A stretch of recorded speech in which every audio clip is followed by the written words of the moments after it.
Good evening, everybody, and thank you for joining us this evening. This is the last live stream session out of the 10 that we had scheduled to unveil the 2021 academic changes.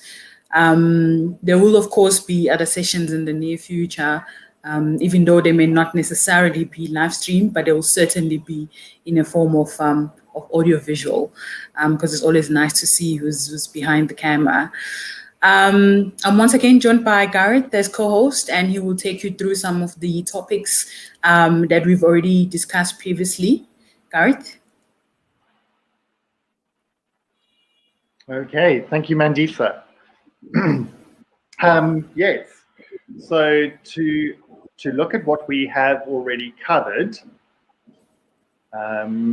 okay, we've looked at the 2021-22 academic year prospectus. We've looked at the portfolio for the new academic year. We've looked at how to complete your portfolio of evidence. We've looked at how to book and postpone exams. We've looked at how to upload your assignment, and this refers particularly to assignment 3, RPL students and RTAP students. We've looked at paper versus online exams. We've looked at what is new for RTAP and RPL students. We've looked at where to find your results. And we've looked at online exams, what is required. And of course, tonight, how to register on the student portal. Mandisa, I know that you are secretly very pleased that this is your final presentation. I still have some more coming up, but those are aimed at the providers only. So yes, enjoy your final session. Thank you very much, Gareth. And just to remind everybody that the recordings can be found on our YouTube channel, rather, if you missed out on any of those sessions. As Gareth has already mentioned, today we are looking at how to register on the student portal. All right, then. So we're just going to dive straight into it. First things first, the ICB portal must not be confused with the Mackie portal. So the Mackie portal is where you complete your digital POE, your online exams, whereas the student portal is where you register as a learner, you book your exams there, and you do your postponements, get your exam confirmation letters, your results, and that's where you also do your ID verifications. So there is a Mackie portal, and then there is the ICB student portal. And what we're looking at today is how to register on the ICB student portal.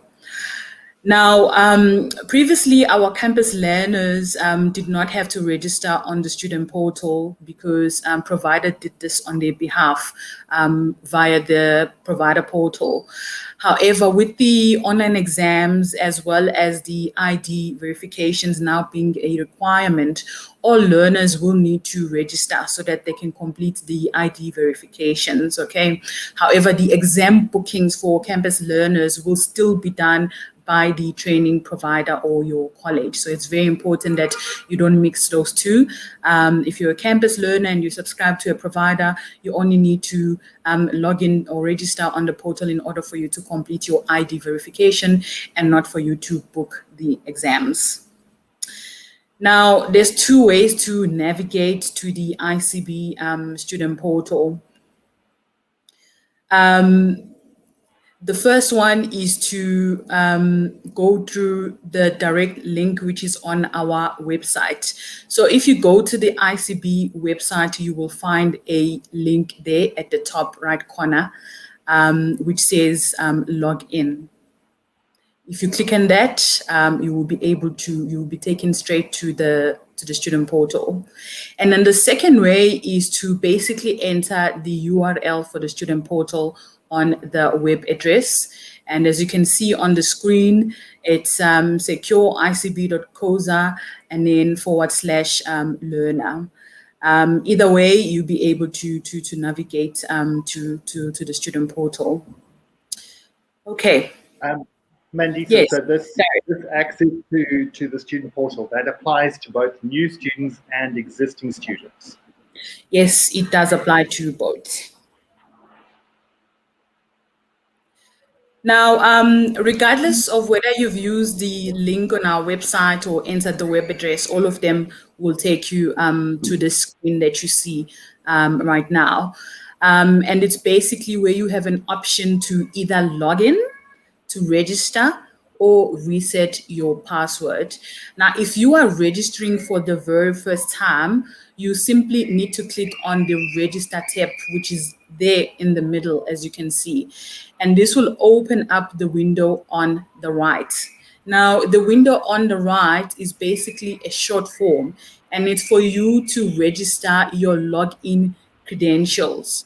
Okay, so once you're done completing this window, there will be a comprehensive registration form that you need to complete after this. And obviously, it is an online form as well. But this window in particular is just to register your login credential.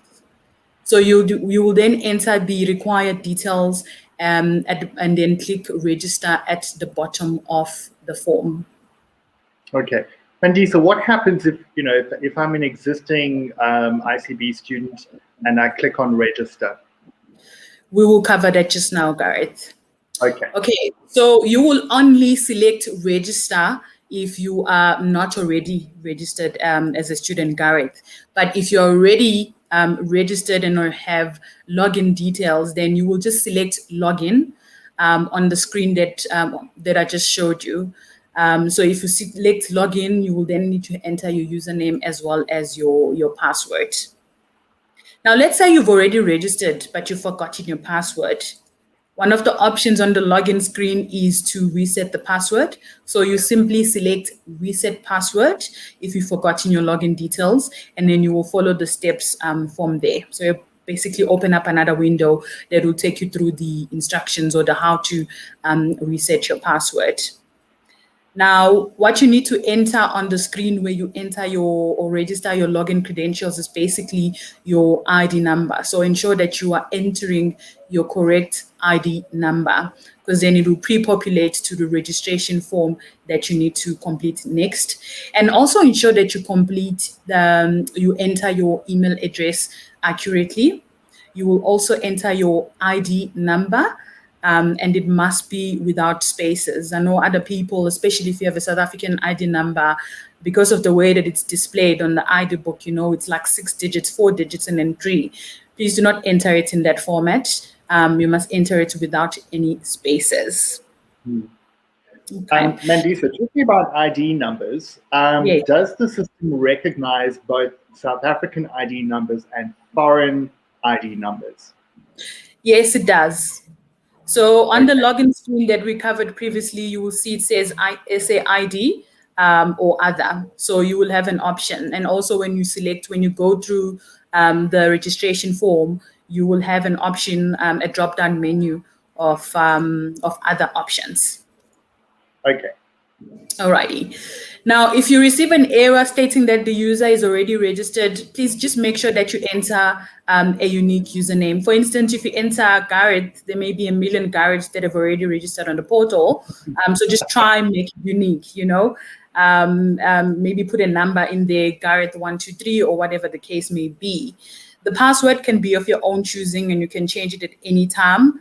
And then it's advisable to actually make use of your personal email address when you are registering on the portal. An email address that you will have access to at any given point. For instance, if you're using a work email, you may leave that job. I don't know, you may not be at work when we send out important communication. So it's quite important that you make use of a personal email address that you will have access to at all times.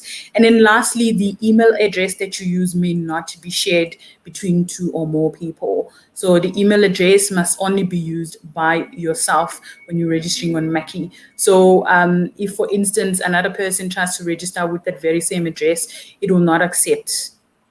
Okay.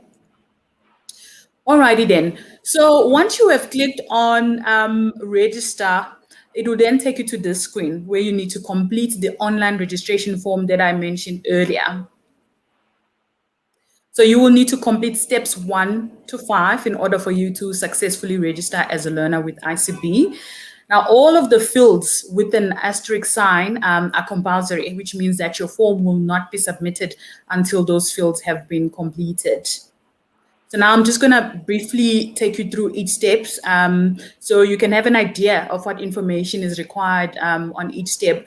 That way you know what information to have handy when you're registering as a student on the ICB portal. For instance, if you don't know your ID number by head, then you know that you need to bring in your ID number when you, or rather have your ID handy when you are making the registration.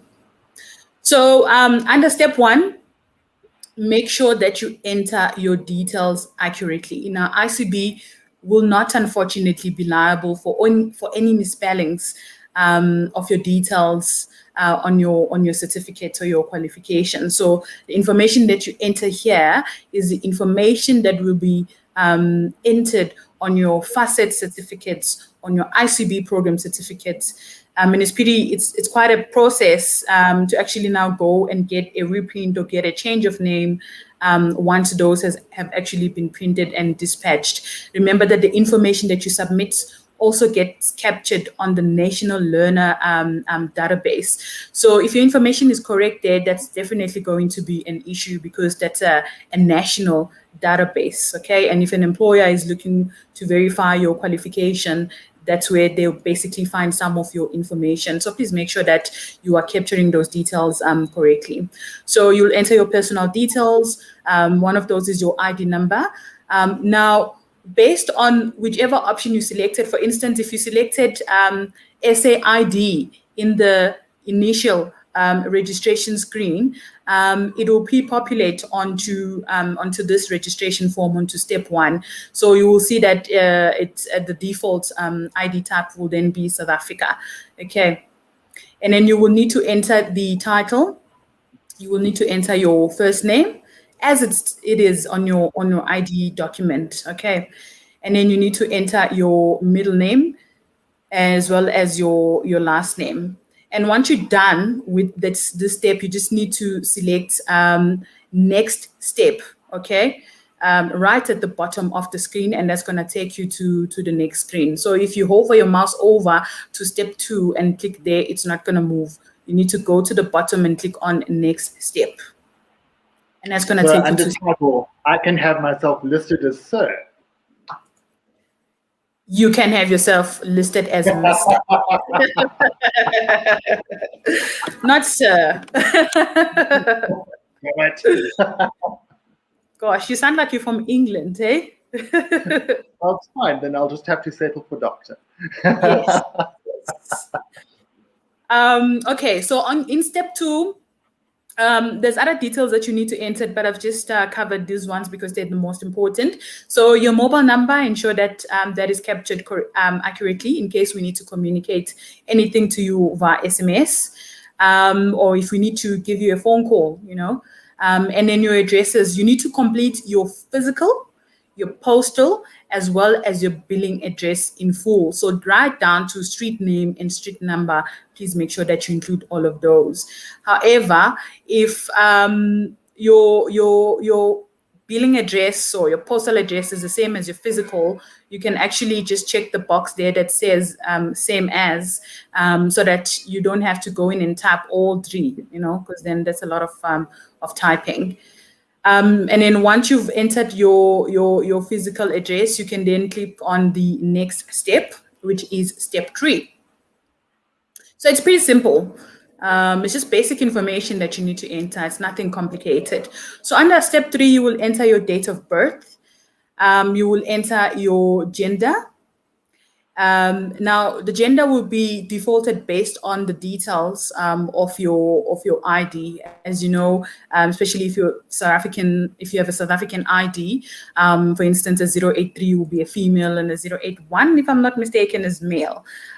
So based on the digits that you entered when you were registering in the initial screen, this will be defaulted, which means that if the gender is incorrect, you probably have entered this incorrectly.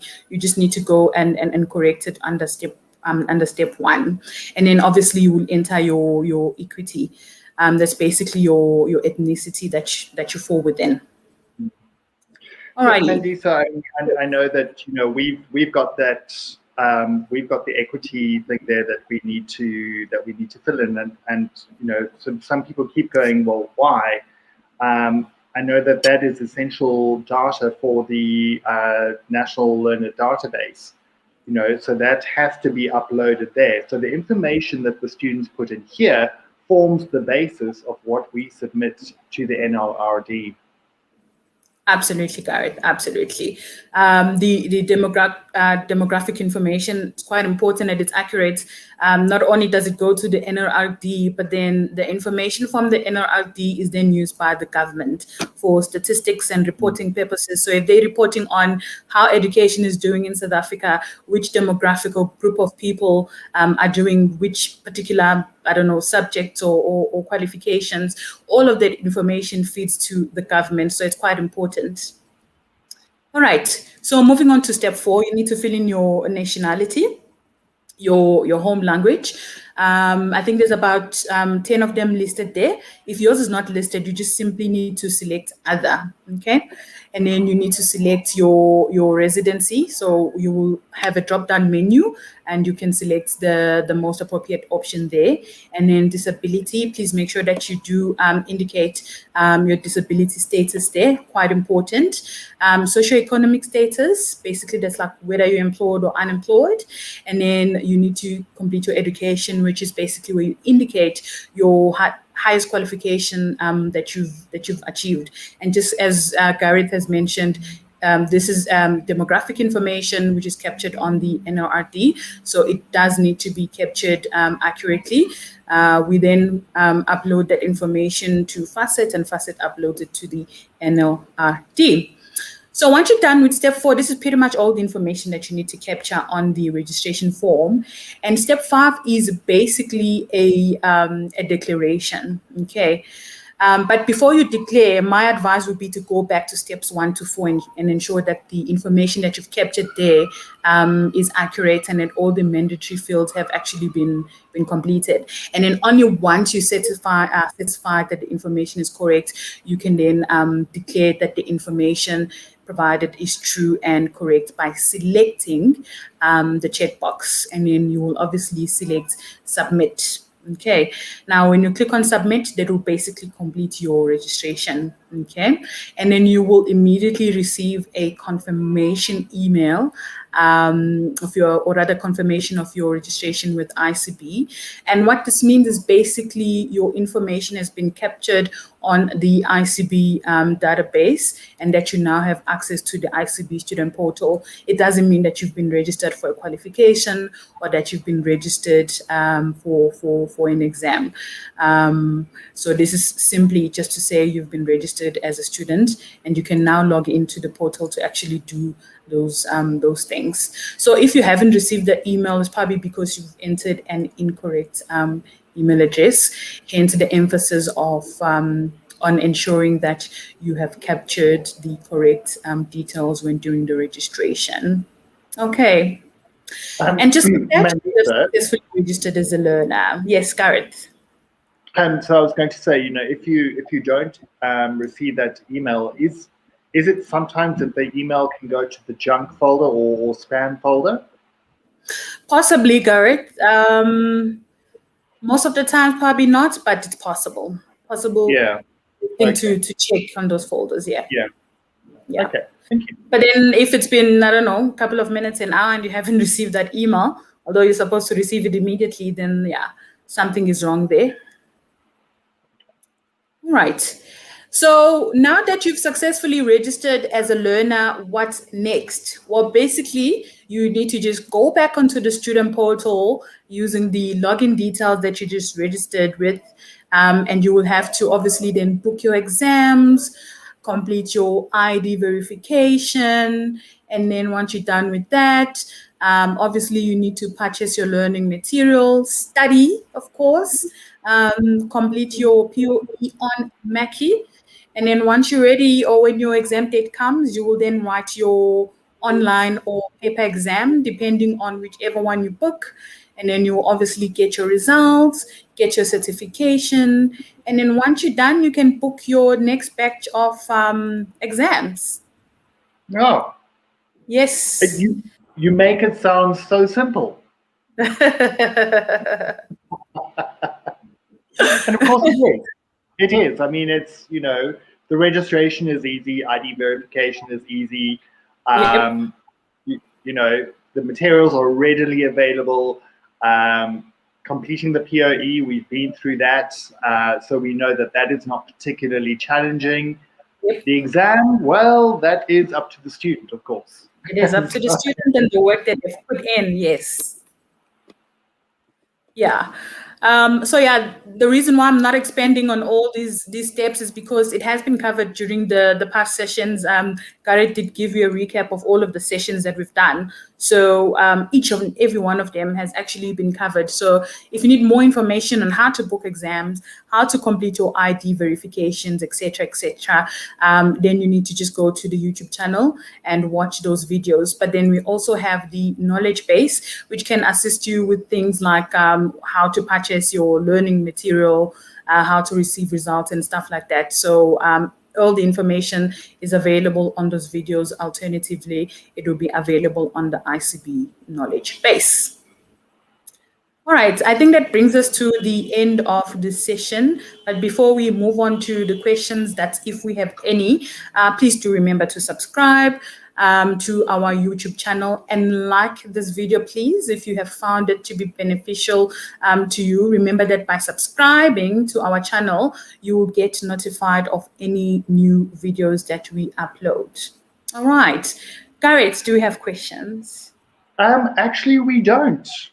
We don't. Wonderful.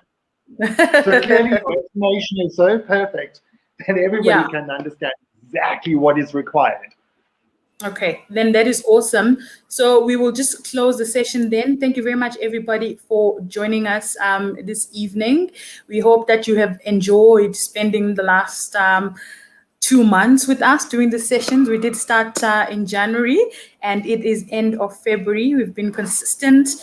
Thank you very much to the team at the back. Thank you very much to the attendees. I know some of them have actually attended all 10. Thank you, thank you, thank you. Have a lovely evening and goodbye. Super. Thank you, everyone. Cheerio.